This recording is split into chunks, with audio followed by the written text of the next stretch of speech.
허환구의 라디오 오늘. 여러분 안녕하십니까, 허환구입니다. 오늘 더불어민주당은 충격입니다. 미래통합당에게 끝내 정당 지지율을 추월당하고 말았습니다. 여론조사기관 리얼미터에 따르면 8월 2주차 여론조사에서 민주당 33.4, 통합당 36.5%로 나타났습니다. 2016년 10월 박근혜 전 대통령 탄핵 정국 이후 4년여 만에 통합당 지지율이 민주당을 앞섰습니다. 4.15 총선에서 180석의 압승을 거뒀던 민주당인데요. 불과 넉 달 만에 이렇게 지지율이 급격하게 빠진 겁니다. 일단 민주당 지도부는 일시적인 현상이라며 선긋기에 나서고 있습니다. 코로나19 사태 장기화에다가 부동산 파동, 광역단체장에 잇따른 성추문에 전국적인 집중호우 피해까지 겹쳐서 나타난 일시적인 지지율 하락이라는 건데요. 민주당으로서는 충격이 아닐 수 없겠습니다. 아무쪼록 심기일전의 기회로 삼고 민심을 좀 더 제대로 읽어야겠습니다. 8월 13일 목요일 라디오 오늘, 광고 듣고 시작합니다.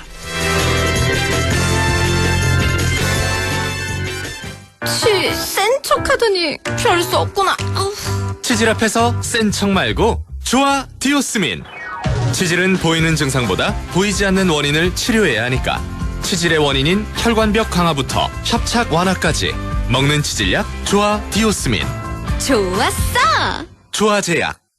맑은 공기가 집 안으로 들어오니까 청정, 나쁜 공기를 집 밖으로 내보내니까 환기. 공기청정과 환기를 동시에 하니까 청정환기. 이제 창문 닫고 환기하세요. 청정환기 시스템을 나비앤하우스에서 만나보세요. 경동 나비앤. 하고 싶은 거 멈추지 마. 좋아하는 거 멈추지 마. 관절 내 인생을 멈추지 마. 뉴마스터. 관절에 강력히 흡수되어 염증 스탑. 인생은 논스톱. 관절엔 뉴마스터. 부착해요. 삼형 바이오팜. 지원이가 좋아하는 돼지고기 부드럽고 잡내 없고 고원돈 암돼지. 풍미 가득 살살 녹는 그만 고원돈 암돼지. 고원돈 암돼지 아니면 안 되지. 무공해 고원돈 암돼지. 대한민국 가구 전시회 코펀 8월 27일부터 4일간 킨텍스에서 개최되는 이번 행사에서 가정용 사무용 가구는 기본, 인테리어 원부자재, 목공기계까지 최신 트렌드를 한 곳에서 대한민국 가구 전시회. 고리의 퍼니처 페어 코펀. 배우 한효주입니다. 단지 앞 푸른 숲과 예정된 초중학교, 추진 중인 GTX와 7호선으로 서울까지 더 빠르게. 양주옥정의 마지막 노블랜드가 찾아옵니다. 양주옥정 3차 노블랜드 에듀포레. 8월 중 오픈 예정. 1688-6800, 1688-6800 대방건설. 영림 모델 손예진입니다. 인테리어 관심 있는 분들은 영림도 좋은 건 다 아시죠? 근데 그거 아세요? 도어 잘하는 회사가 키친바스도 잘한다는 거. 이제 인테리어 하면 도어, 키친바스 모두 잘하는 영림이죠. 영림을 만나면 공간이 예술이 된다. 영림 키친바스. 네, 라디오 오늘 목요일 순서 시작합니다. 일부 따끈따끈한 경제 이슈 짚어보는 이인철의 시사경제 함께하고요. 2부 김성수 시사평론가와 함께하는 시간이죠. 김성수의 세상 읽기 이어가겠습니다. 이어서 라디오 드라마 낙동강 전선이 계속됩니다. 라디오 오늘과 라디오 드라마 낙동강 전선은 유튜브로도 다시 들으실 수 있습니다. 많은 애청 바랍니다. 네, 시사경제 시작합니다. 오늘도 참 좋은 경제연구소 이인철 소장과 함께합니다. 소장님 안녕하십니까? 네, 안녕하세요. 네, 그동안 4차 추경 얘기가 정치권에서 있어 왔는데요. 여야 모두 편성하자고 그렇게 했던 것 같은데 일단 4차 추경 편성은 유보됐다는 소식이네요. 그렇습니다. 일단 이 홍남기 경제부총리의 판정승입니다. 아, 예. 어제 국회에서 당정청이 수해 피해 지역의 지원 방안을 논의했습니다. 이 자리에서 현재까지 집계된 이 호우 피해 복구 비용은 이미 편성된 예산과 예비비를 통해서 충당이 가능하다라는 데 의견이 모아진 겁니다. 예. 상반기 재정 적자가 이제 110조 원이 넘죠. 뭐 이걸 감안한 것으로 보이고요. 또 문재인 대통령도 이제 이재명을 위로하는 자리에서 아직은 정부와 지자체 예산이 충분히 비축이 돼 있기 때문에, 그리고 추경이라는 게 국회 동의 절차가 필요합니다. 네. 시간이 걸리기 때문에 일단 4차 추경 편성 가능성에 대해서는 선을 그은 겁니다. 예. 자, 그러면 피해 복구를 위해서 정부가 쓸 수 있는 예비비가 과연 얼마나 되느냐, 이게 관건인데요. 예. 중앙정부가 쓸 수 있는 예비비가 한 3조 원 플러스 알파 정도 있고요. 또 지방정부가 재난보호기금이 있습니다. 이걸 합하면 한 2조 4천억 원 정도. 2조 합치면 4천억.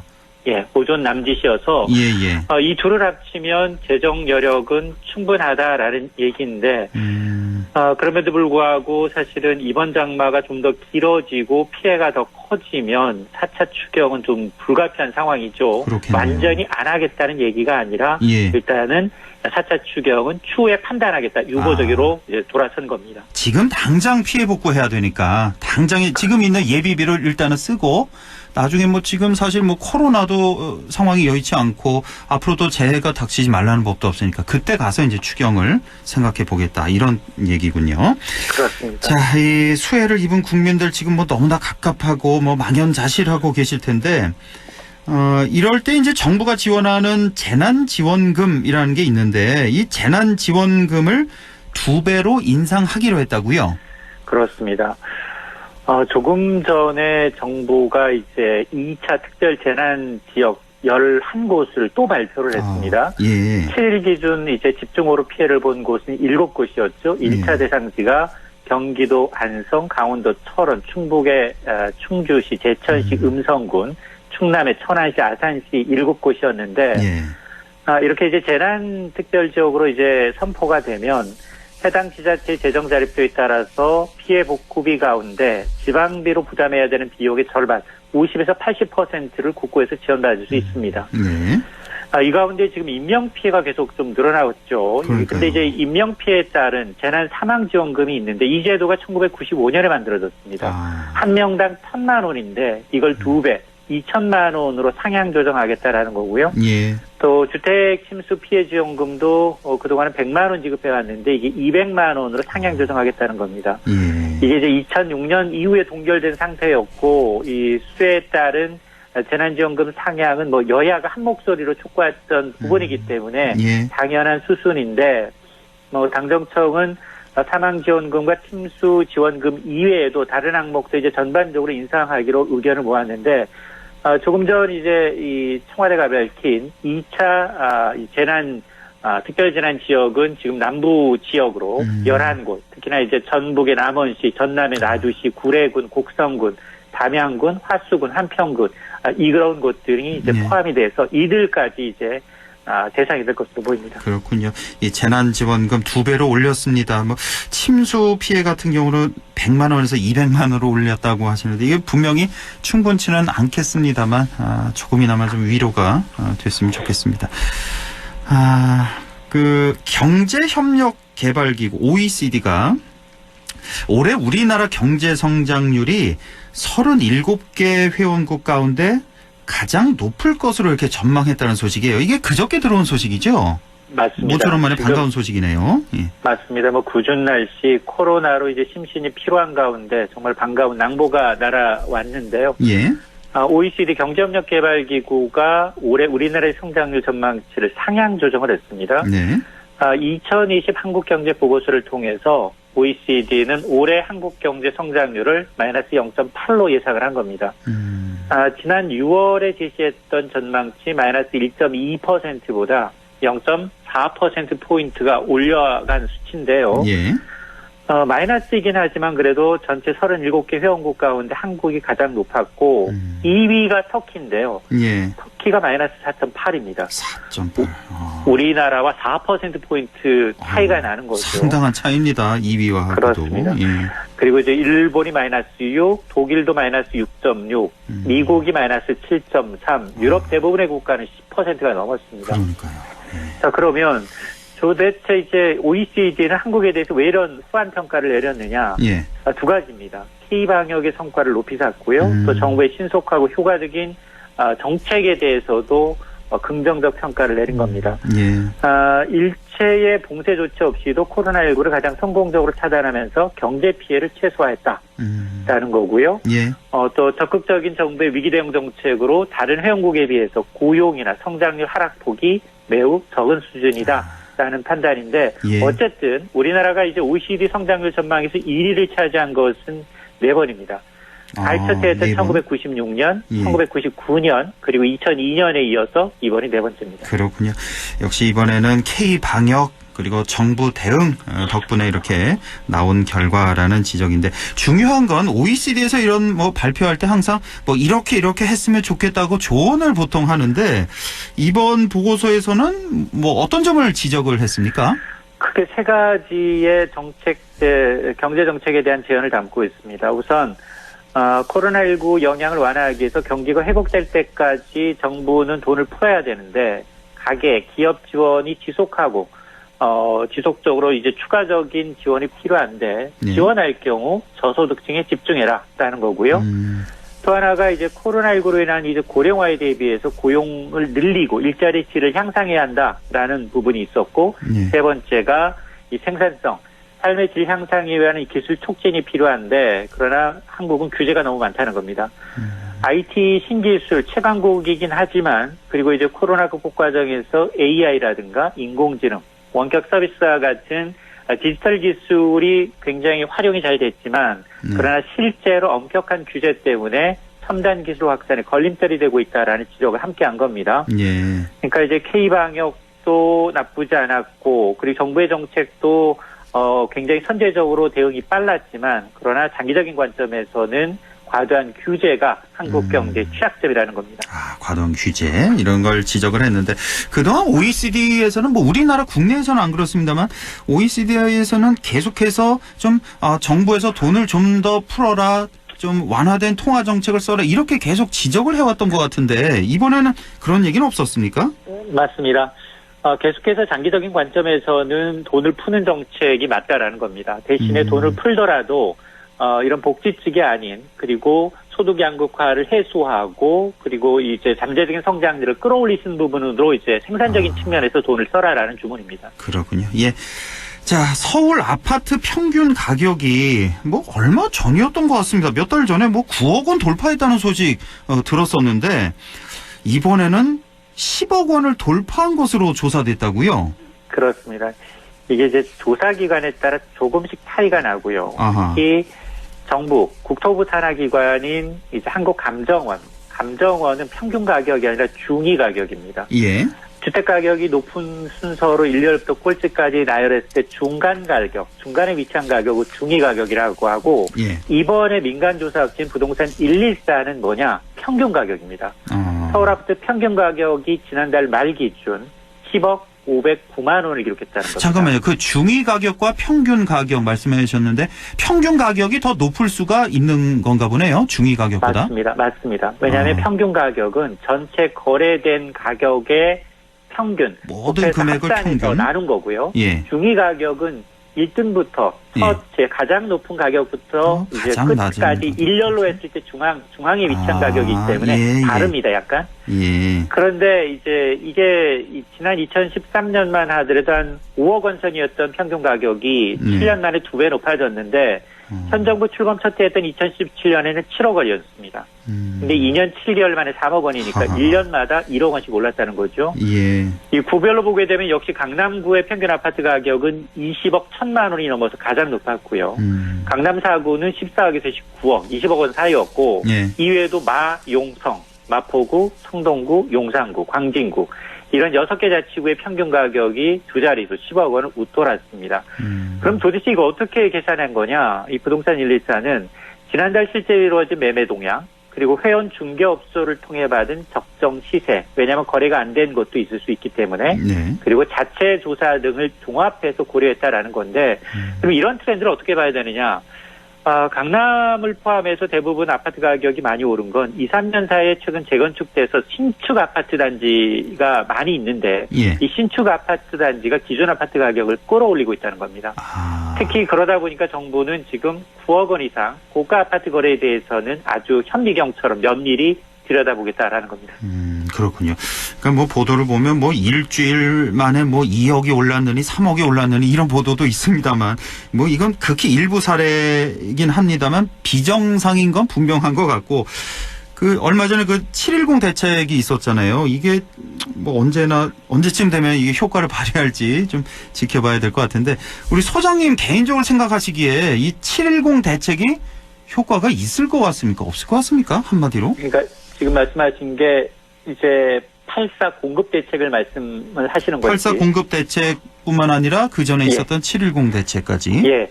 이렇게 지금 대부분의 대책이 지금 규제 위주였습니다. 그렇죠. 공급보다는 조금 투기적인 것 그리고 이제 어떤 갭 투자 이런 것을 좀 규제하기 위해서 금융 부분 규제했고요. 세제 올렸고요. 여기에다가 이 청약 시장 역시 실수요자 위주로 굉장히 개편을 해왔죠. 그러다가 8.4 대책은 그래도 안 되겠다. 실수요자들이 있다라고 해서 공급 대책을 내놓은 건데 전반적으로 오늘 발표된 통계를 보게 되면 이제 매매 가격, 전세 가격이 상승폭이 둔화되고 있지만 거래가 급감하고 있습니다. 그러니까 시장에서 관망하고 있다. 정부의 정책이 정말 효과가 있나? 규제를 하고 있는데 오히려 규제의 역설, 부작용이 나타나고 있지는 않은지 그리고 공급하겠다라고 하는데 실제로 향후 5년 내 14만 호 공급이 가능한지 일부 지자체에서는 반발하고 있기 때문에 아직은 행동에 나설 때가 아니다라는 겁니다. 그러니까 매매뿐 아니라 전세 시장 역시 굉장히 거래가 이제 급격히 둔화되고 있는데 이게 가을 이사철을 기점으로 해서 어느 정도 정부의 정책이 먹혀질 것이다라고 얘기하면 가격이 좀 하향 안정세를 보이겠지만 또 한 번 정부가 내놓고 있는 이제 공급 대책이 실효성이 좀 떨어진다라고 하면 또 한 번 또 시장이 들썩거릴 가능성은 높습니다. 그렇군요. 앞으로 좀 몇 달 좀 지켜봐야 될 것 같고 현재로서는 꽁꽁 얼어붙었군요. 살려는 사람도 조심하고 팔려는 사람도 조심하는 그런 상태. 자, 코로나19 여파에 따른 고용시장 충격이 이어지고 있다는 소식인데 7월 취업자 수가 발표가 됐죠? 그렇습니다. 통계청의 7월 고용 동향을 보니까 1년 전에 비해서 27만 7천 명이 줄었습니다. 지난 3월부터 계속해서 5개월 연속 감소세입니다. 이게 글로벌 금융위기 여파가 남았던 2009년에 8개월 연속 감소 이후에 11년 만에 최장기 감소세인데 다만 이제 감소폭은 3개월째 줄어들고 있는 건 맞습니다.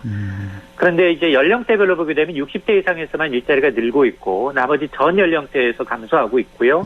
특히 7월 실업자 수가 113만 8천 명인데 7월 기준 21년 만에 최대치입니다. 여기에다가 고용은 후행성이고 그리고 8월은 역대급 긴 장마입니다. 이러면 8월 고용 사정은 7월보다 더 악화될 가능성이 높습니다. 그렇군요. 아유, 실물 경쟁이 이렇게 어려운데 부동산과 주식시장만 화랑이니 참 이런 현상도 참 쉽게 보기 힘든 그런 현상인 것 같습니다. 자, 오늘 말씀 여기까지 듣죠. 참 좋은 경제연구소 이인철 소장이었습니다. 고맙습니다. 네, 고맙습니다. 네, 라디오 오늘 잠시 후 2부에서 뵙겠습니다.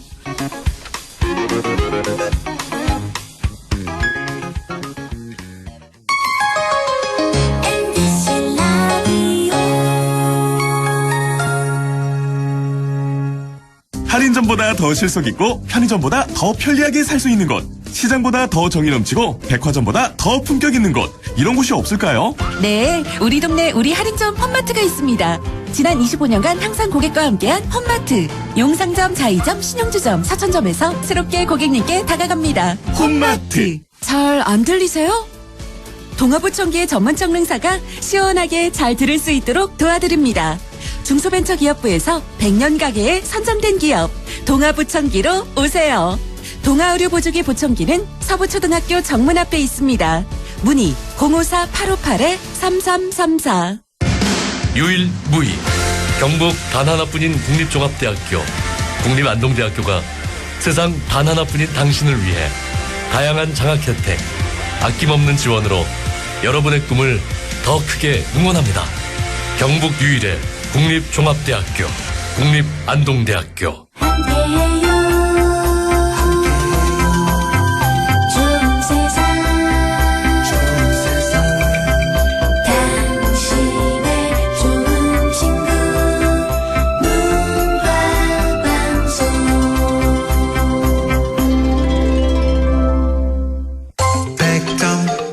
MBC 라디오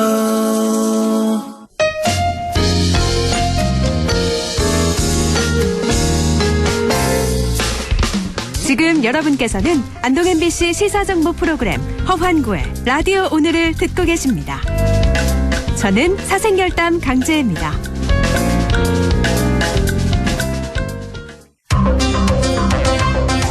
네, 6시 25분 27초 지나고 있습니다. 김성수의 세상 읽기 시작하죠. 오늘도 김성수 시사평론가와 함께합니다. 안녕하십니까?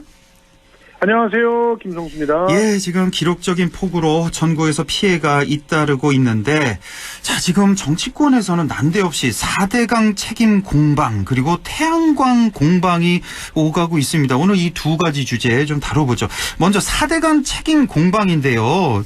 지금 이게 결론이 안 나는 지금 양측의 싸움 같은데, 이걸 어떻게 분석하고 계십니까? 예, 일단 미래통합당에서 예. 이명박 정부의 역점 사업이었던 4대강 사업을 지금 불러냈습니다. 예. 사실은 최근에 미래통합당의 지지율이 올라가고 있다는 자신감의 발로이기도 할 거고요. 오늘 또 뉴스가 나왔잖아요. 역전된 거. 예. 맞습니다. 예.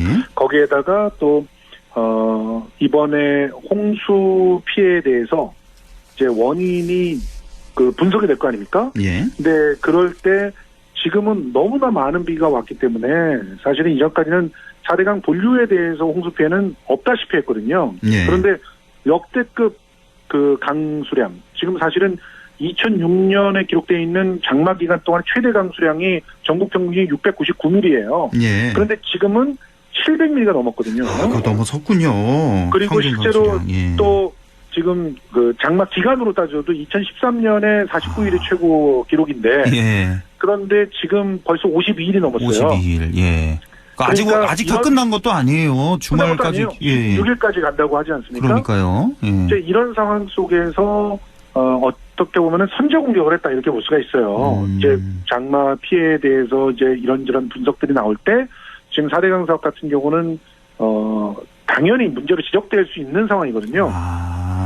그러다 보니까 특히나 이명박 정부 시절에 어떤 일정한 역할을 했던 분들, 지금 보면 이재호 전 의원이라든가, 예. 그리고 또 조혜진 의원, 권성동 의원, 예, 친이계라고 볼 수 있는 사람들이죠. 그렇죠. 예. 그리고 홍준표 의원, 홍준표 의원 같은 경우도 아주 이명박 정권을 만드는데 아주 혁혁한 공을 세운 사람이죠. 그렇죠. 예. 그리고 통합당의 정진석 의원 같은 경우도 지금 4대강 보호파괴 저지 특별위원회 위원장을 지낸 분이잖아요. 예. 이제 이런 분들에 의해서 4대강 사업으로 홍수를 막았고, 그리고 섬진강은 4대강 사업을 안 했기 때문에 피해가 심했다. 이런 주장을 펼치고 있는 겁니다. 그러니까요. 그러니까 보수 진영에서는 4대강 사업 덕분에 그나마 피해가 이 정도다. 이렇게 주장하는 거고 네. 진보 측에서는 4대강 사업 때문에 이거 봐라. 4대강 본류에도 사업을 했는데 여기도 이렇게 홍수 피해가 났다. 4대강 사업 때문에 피해가 더 커졌다. 이렇게 주장하는 것 같은데, 자, 일단 보하고 댐 때문에 홍수 피해가 커졌다는 주장도 나오고 있는데요. 이건 어떤 얘기입니까? 당장 지금 경남 창녕군 이방면에 있는 합천 창녕보 상류에 250m 지점에 낙동강 본류 뚝이 터지지 않았습니까? 예, 이게 예. 9일 새벽 4시께 터졌어요. 예. 터진 모습을 보면 장천 배수장에 배수문이 있는 곳 30m 가량이 칼로 밴듯이 뚝 잘려서 들판으로 떠내려갔거든요. 예. 이 상황들을 보면 주변의 주민들 뿐만 아니라 전문가들 다들 얘기하는 것이지만 창녕보에 직접적인 영향을 받았다라고 이렇게 분석을 하고 있어요. 예. 다른 거 다 따라서 우리가 상식으로 보와 댐에 대해서 보통 이제 시민들은 잘 모릅니다. 보가 뭐고 댐이 뭐고 제방이 뭔지 잘 모르시잖아요. 예. 그런데 보라고 하는 것은 보통 가뭄에 대비해서 수량을 확보하기 위해서 강을 가로질러서 세우는 구조물을 말합니다. 그렇죠. 예. 그러니까 가뭄 때는 물이 없잖아요. 예. 그런데 물이 없으면 공업용수, 농업용수 못 쓰잖아요. 예. 그러니까 강이나 하천을 가로질러서 물을 막아놔요. 그러면 1차적으로는 가물더라도 물이 거기다 가둬져 있으니까 최소한의 그렇죠. 수량을 확보할 수 있지 않습니까? 그 물은 쓸 수가 있는 거고. 예. 그게 보여요. 근데 반대 측에서는 이거 홍수 예방도 된다. 그러니까 어느 정도 이렇게 물이 이렇게 많이 밀려 들어올 때 보호해서 이걸 1차적으로 좀 막아준다. 이렇게 주장을 하고 있잖아요. 그거는 댐이 막는 겁니다. 그러니까 보호와 댐을 완전히 혼재해서 설명을 하고 계신 거예요. 댐이라고 하는 것은 막아둘 수 있는 수량이 보에 비해서 적게는 3배, 많게는 수십 배가 많은 거죠. 그렇겠죠. 예. 그래서 댐은 물을 가둬놓는 효과가 있는 거예요. 그렇죠. 근데 보는 자신들이 가둬놓을 수 있는 물의 양이 굉장히 적습니다. 사실은 그 일정 정도 이상의 수위를 높이기 위해서 만든 게 보예요. 예. 수위를 높인다라고 하는 건 한마디로 홍수 때는 그 보 때문에 수위가 높아진다는 얘기 아닙니까? 예. 예, 지금 뭐 이재호 그 전 의원하고 이제 박창근 교수하고 JTBC에서 이제 토론을 했을 때도 이재호 의원이 마치 이제 보가 홍수 조절 기능이 있는 것처럼 얘기하셨는데 네.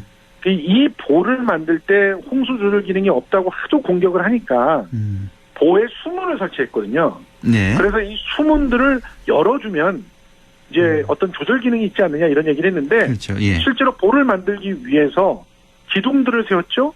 또 수문을 만들기 위해서 옆에 수문이 고정되는 그런 공간을 만들었잖아요. 그렇죠. 예. 이 공간이 사실상 전체 강의 대략 60% 이상을 막고 있어요. 이거는 열리지 않는 공간이죠. 수문을 다 열더라도 60%는 막는다는 말씀이시죠?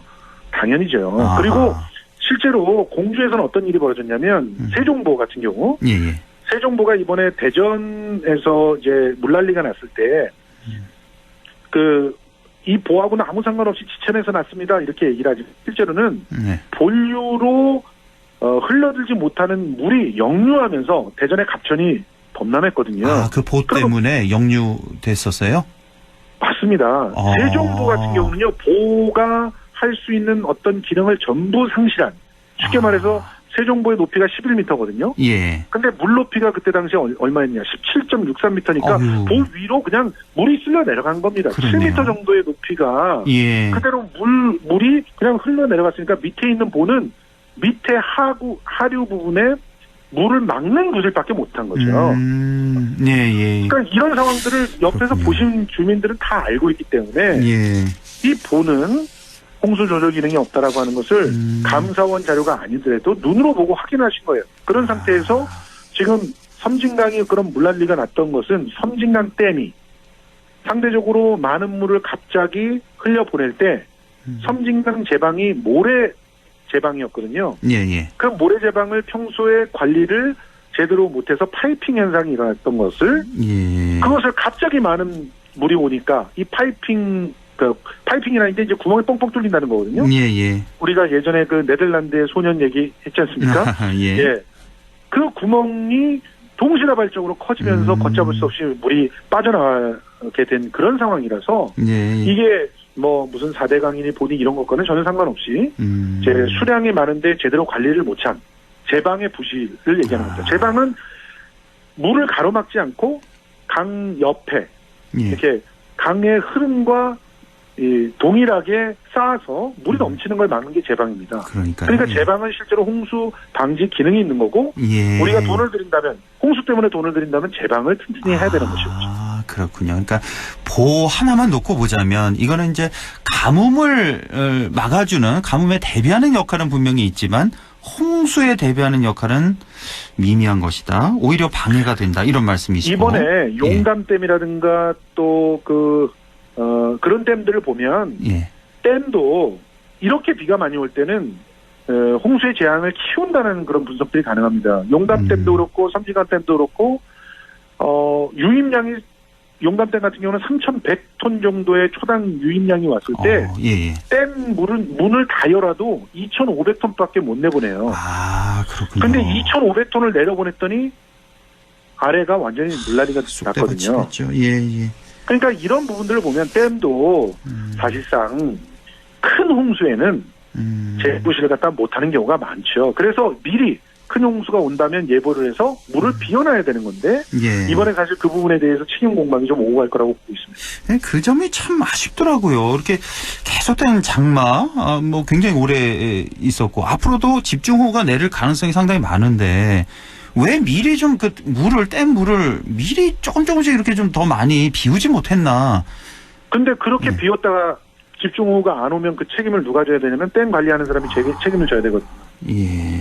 그러니까 이게 지금 현재 극심한 기후변화 때문에 많은 사람들이 피해를 보고 있지 않습니까? 특히 유럽에서 중국에서 이 극심한 기후변화 때문에 샨샤땡 경우는 중국에서 붕괴될 위험까지 있다 뭐 이런 얘기가 나오는데 이거는 그러니까 정상적인 비라고 볼 수가 없거든요. 예. 그렇죠. 그러면 이런 기후 변화에 대응할 수 있는 다양한 대책을 마련하고 그리고 그런 그 집중호우가 오더라도 그것을 잘 막을 수 있는 그 대책들을 심도 있게 논의해야 되는데 지금 4대강에 대한 책임을 면하기 위해서 정쟁을 벌이고 있는 이런 상황이 굉장히 참 안타까운 것입니다. 알겠습니다. 자, 이번에 뭐 태양광 얘기도 좀 해보고 싶어서 이번에 집중호우로 산사태가 한 1,500건 넘게 났는데 전국에. 자, 그런데 지금 통합당에서 주장하는 내용 중에 이 태양광 시설들 때문에 산사태가 피해가 더 커졌다 이렇게 주장하고 있는데 이 사실관계도 좀 말씀해 주시죠.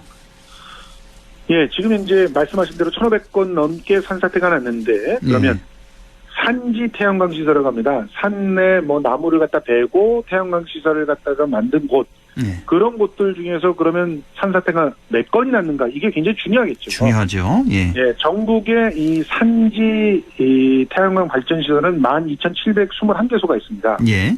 그 중에서 9일 기준으로 산사태가 난 곳은 12곳입니다. 12곳. 뭐 0.1% 정도라고 봐야 되겠네요. 예. 그리고 이제 전국에서 산사태가 난 곳이 1,500건이 있잖아요. 500여 건이 있는데 그중에서 태양광 시설 있는 곳 12건입니다. 12건이니까 이거는 뭐 0.8% 이 정도 봐야 되겠네요. 그렇죠. 예. 자, 그러면 산사태와 태양광 그것도 산지 태양광 시설이 연관관계가 있다고 보는 것이 수학적으로 정상일까요? 없다고 보는 것이 정상일까요? 일단 이 수치로만 보면 없다고 봐야죠. 너무 미미하니까. 당연합니다. 예. 지금 이 산사태 원인을 둘러싸고 태양광 때문이다라고 하는 것은 사실상 과학적인 판단을 부정하는 그런 논란에 불과합니다. 실제로 산림청에서는요, 지금 이제 산사태와 관련해가지고 산사태 심각 경보를 내리고 있어요. 예. 전국에 이제 심각 경보를 내리고 있거든요. 예. 이 정도라면 멀쩡하게 아주 단단한 그런 지반을 갖고 있던 산도 이렇게 오랫동안 비가 오면 산사태가 날 수 있다는 것을 의미합니다. 그렇죠. 예. 그렇기 때문에 취약 지반을 만들어서 거기서 산사태가 일어난다라고 하는 주장을 하기 위해선 우선 첫 번째로 취약 지반이 형성되어 있다라고 하는 걸 입증해야 되고요. 예. 그리고 취약 지반이 어떻게 형성이 된 건지를 또 입증을 해야 돼요. 그리고 그것이 이제 산지 태양광을 만들기 위한 공사에서부터 만들어진 거라는 걸 입증해야 되는데 그런 입증들은 전혀 하지 않고 봐라 태양광 시설 열 몇 군데에서 났으니까 그 부분을 찍어가지고 태양광이 산사태를 일으켰다고 주장하는 것은 이거는 사실상 이제 특히 언론에서 해야 될 일은 아니라고 봅니다. 물론 문제 제기는 해야 되겠지만 기본적으로 사실관계에 대해서 명확한 가늠을 해주고 이런 기사를 써야 되는데요. 그러니까요. 뭐 산지 태양광 때문이다, 아니다 이런 공방이 벌어지는 것처럼 보면 나머지 그러면 1,490 몇 건에 대해서는 전혀 그 원인을 논의를 할 수도 없는 상황이 만들어지잖아요. 예, 오히려 나머지 1,500건이 왜 산사태가 일어나는지를 분석해야 되는데 산사태가 전부 태양광 때문에 일어났다라고 매도를 해버리면 나머지 1,500건의 원인을 파악할 수조차 없게 되는 것이죠. 예, 아유, 뭐 시간이 다 돼서요. 그나저나 이 태양광, 이 산지 태양광 허가 기준을 지난 2018년인가 이걸 좀 더 강화했다 그러죠. 원래는 25도였는데 이제 15도로 낮춰서 그나마 맞습니다. 그게 참 천만다행이라는 생각을 다시 한번 아주 하게 정확한 됩니다. 기억인데요. 실제로 지금 SNS에서 돌아다니고 있는 태양광 거대 산지 태양광 단지에 대한 사진들 대부분이 중국이나 일본 사진이라는 것도 기억하셔야 될 것 같고요. 알겠습니다. 그런 그 부분엔 속지 않으셔야 된다고 생각합니다. 네, 지금까지 김성수 시사평론가였습니다. 고맙습니다. 고맙습니다. 예, 우리 정 날씨 알아보죠. 김도연 캐스터 전해주세요. 네, 우리나라는 계속해서 북태평양 고기압 가장자리에 들겠습니다. 고기압 가장자리를 따라서 남서풍이 불어오는데요. 바람을 타고 뜨거운 수증기가 들어오고 있어서 푹푹 찌는 듯한 날씨가 이어지고 있습니다. 그리고 대기 중에 습도도 높은 상태고 대기 불안정으로 소나기 구름도 만들어지겠고요. 오늘 밤 내일도 또 소나기 예상됩니다. 내일 오전 11시 이후 폭염경보 의성에 예상되고요.